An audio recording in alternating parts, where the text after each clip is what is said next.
Ready for another deep dive. This time we're focusing on something really inspiring. Oh, yeah. You shared a devotion, Okay. all about love and faithfulness Nice. for February Mm. by Asa Ann. Right. It's all about kicking off February with this reminder that God is love. Perfect timing Yeah, to kind of set the tone. exactly. We're going to explore this devotion together and hopefully unearth some wisdom along the way. What do you think? I love it. Starting with such a powerful message is a fantastic way to kick off the month. Should be interesting to see how this first entry sets the stage for the rest of the series. Totally agree. So this particular devotion focuses on 1 John chapter 4, verse 8. Mm-hmm. Such a simple verse, Yeah. yet so profound, really gets to the heart of the Christian faith. Mm-hmm. When you think about that core message, God is love, what comes to mind?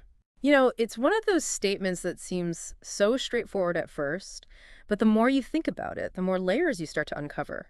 If God's very essence is love, it kind of makes you rethink everything. It changes how we view creation, understand his actions, and even, challenges us to rethink how we approach difficult situations in our own lives. That's a powerful thought. Yeah. So if those challenges are opportunities to see a different facet of God's love, how does that change how we actually experience those challenges? I think it means looking for his strength when we feel weak, or seeking his comfort when we're hurting.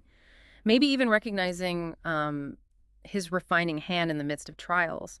It's a perspective shift, that can bring a lot of peace even when things are hard. It's easy to forget that in the moment. Yeah. This devotion also invites us to reflect on how God's love has transformed our own lives. Right. It's a personal question. Yeah. But what are some of the ways that you've seen God's love transform someone's life? I think transformation through God's love is such a personal and multifaceted thing. I mean, for some, it might be a dramatic moment, like forgiveness or healing.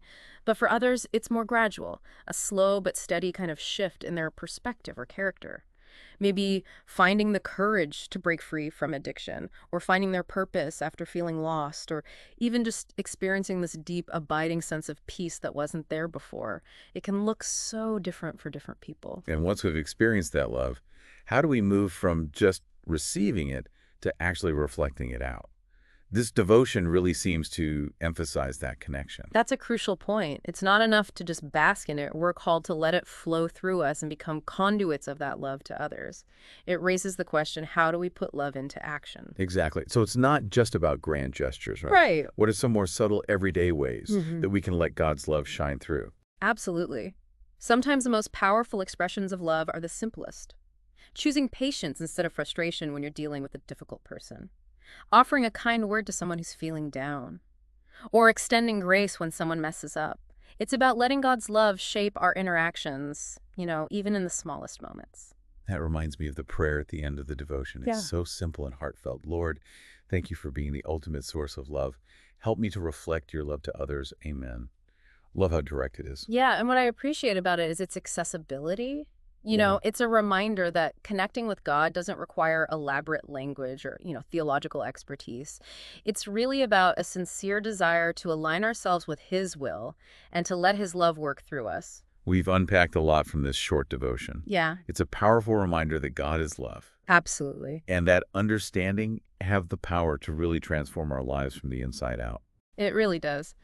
And before we wrap up, I want to leave you with something to ponder. This devotion emphasizes reflecting God's love.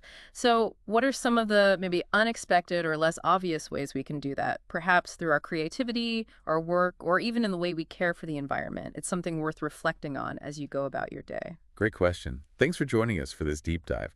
May this reminder of God's love stay with you throughout February and beyond. Amen to that.